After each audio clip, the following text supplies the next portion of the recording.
6 दिन से युद्ध, जलने लगे 12 देश। खामनेई का खैबर युद्ध अभी बाकी है।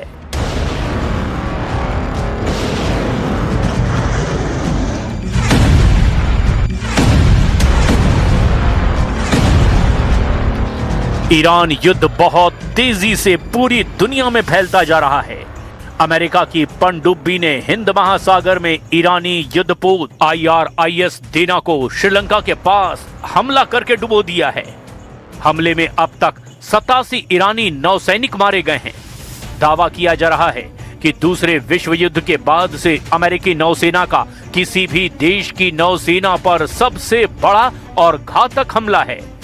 इस हमले के बाद ईरान ने ऐलान कर दिया कि अमेरिका और इजराइल ने सभी रेड लाइन क्रॉस कर दी है और अब ईरान सबसे विनाशक हमले आधुनिक हथियारों से करने जा रहा है। दावा किया जा रहा है कि इजराइल के शिमोन पेरेस नेवेक परमाणु अनुसंधान केंद्र, जिसे डिमोना के नाम से भी जाना जाता है, उस पर ईरान अपनी हाइपरसोनिक मिसाइलों से किसी भी वक्त हमला कर सकता है।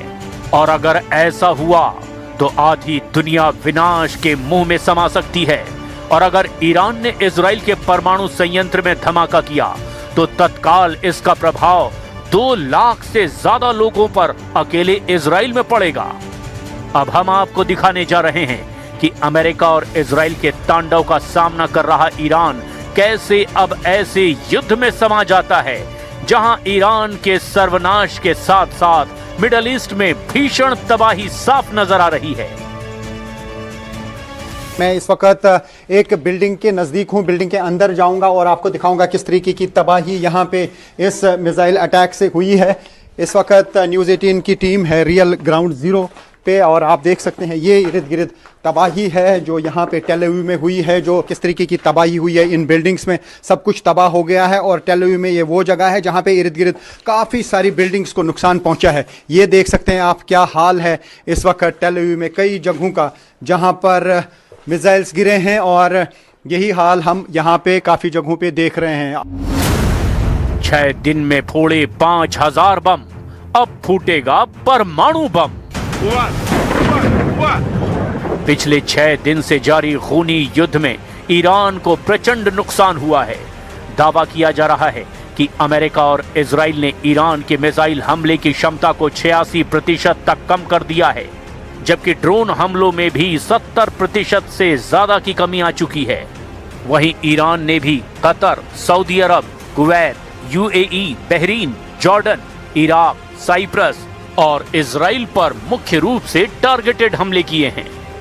ईरान ने इजराइल और अमेरिका के हमलों के जवाब में ऑपरेशन ट्रू प्रॉमिस 4 के तहत पूरे मध्य पूर्व में भीषण जवाबी कार्रवाई की है। 6 दिन के युद्ध में अभी तक ईरान की जमीन पर किसी भी देश का कब्जा नहीं हुआ है। वहीं इस वक्त पूरे ईरान में अमेरिका और इजराइल के हमले होते ही जा रहे हैं। दोनों ही ईरान के मिसाइल और ड्रोन हमलों के लॉन्च पैड को तबाह करने में जुटे हैं। ईरान के कम से कम 130 शहरों पर हमले हो चुके हैं। अब हम आपको इन 6 दिनों के भयानक युद्ध के वार पलटवार के दावे दिखाते हैं। ईरान पर लगातार ताबड़तोड़ हमले कर रहा है इसराइल US फोर्सेस के साथ मिलके, लेकिन ईरान की तरफ से भी एक तो US की एम्बेसीज हों या फिर US की बेस, मिलिट्री बेसिस हों मिडल ईस्ट में, इसी तरीके के हमले किए जाते हैं। वहाँ पे भी काफ़ी तबाही हुई है। तो ये कहा जा सकता है कि पूरा जो क्षेत्र है मिडल ईस्ट का वो इस जंग की लपेट में आ चुका है और पूरे मिडल ईस्ट में जो है काफ़ी तनाव है और मिडल ईस्ट में काफ़ी जगहों पे एयर स्पेस भी बंद है।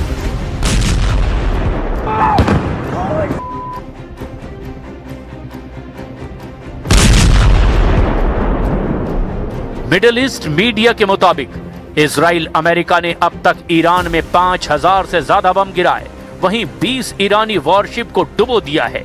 इन हमलों में 11000 से ज्यादा लोग मारे गए हैं। ईरान ने भी पलटवार करते हुए मिडिल ईस्ट में 9 देशों में बने अमेरिकी बेस पर हमला किया। ईरान ने सबसे ताजा ड्रोन हमला अजरबैजान के नखचीवन स्वायत्त गणराज्य पर किया। नखचीवन इंटरनेशनल एयरपोर्ट पर एक ईरानी ड्रोन सीधे हवाई अड्डे के टर्मिनल भवन से टकराया, जिससे वहां आग लग गई और काफी नुकसान भी हुआ।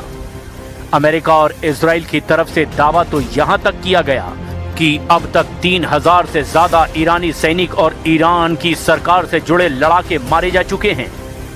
इजरायली मीडिया वाईनेट के मुताबिक ये लोग इजरायली और अमेरिकी वायुसेना के हमलों में मारे गए। अमेरिकी रक्षा विभाग के मुताबिक युद्ध के पहले 24 घंटे में ही 1000 से ज्यादा ठिकानों पर हमले किए गए थे। पिछले 6 दिनों में हमलों की संख्या कई हजारों में पहुंच चुकी है। इनमें मुख्य रूप से लंबी दूरी की मिसाइलें, बंकर बस्टर बम और लड़ाकू विमानों B-2, F-35 और F-22 का भी इस्तेमाल किया गया। ईरान में सबसे ज्यादा हमले तेहरान पर हुए हैं। इसके अलावा परमाणु ठिकानों नतांज, फोर्डो और एस्फान पर भी जमकर हमले हुए। बुशर स्थित फाजरे जम गैस रिफाइनरी और दक्षिण पार्स गैस क्षेत्र में विस्फोट हुए हैं। कोम, करज, तबरीज और केरमानशाह जैसे शहरों में सैन्य हवाई अड्डों और मिसाइल उत्पादन केंद्रों पर हमले जारी हैं। इधर ईरान की अर्ध सरकारी समाचार एजेंसी ISNA और IRGC के वरिष्ठ कमांडरों ने आधिकारिक तौर पर चेतावनी दी है कि यदि इजराइल और अमेरिका ईरान में सत्ता परिवर्तन की कोशिश जारी रखते हैं तो ईरान इजराइल के शिमोन पेरेस नेगेव परमाणु अनुसंधान केंद्र यानी परमाणु ठिकाने डिमोना को भी निशाना बनाएगा।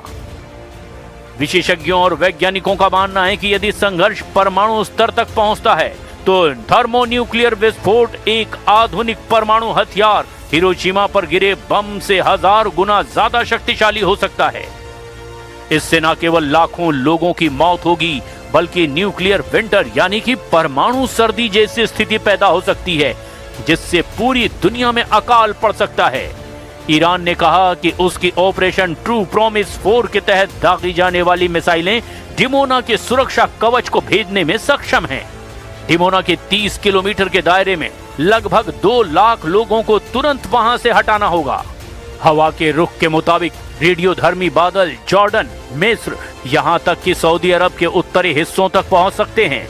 ये एक क्षेत्रीय स्वास्थ्य और पर्यावरण आपातकाल पैदा कर सकता है। We are only 4 days into this, and the results have been incredible. Historic, really.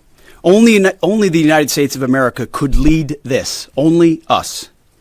But when you add the Israeli Defense Forces, a devastatingly capable force, the combination is sheer destruction for our radical Islamist Iranian adversaries. They are toast, and they know it.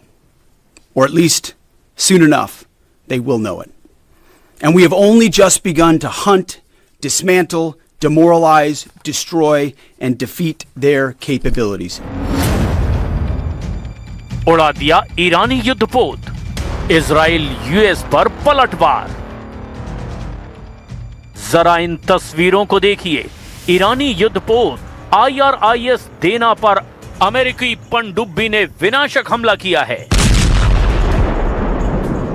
ये तस्वीरें pentagon की तरफ से जारी की गई हैं।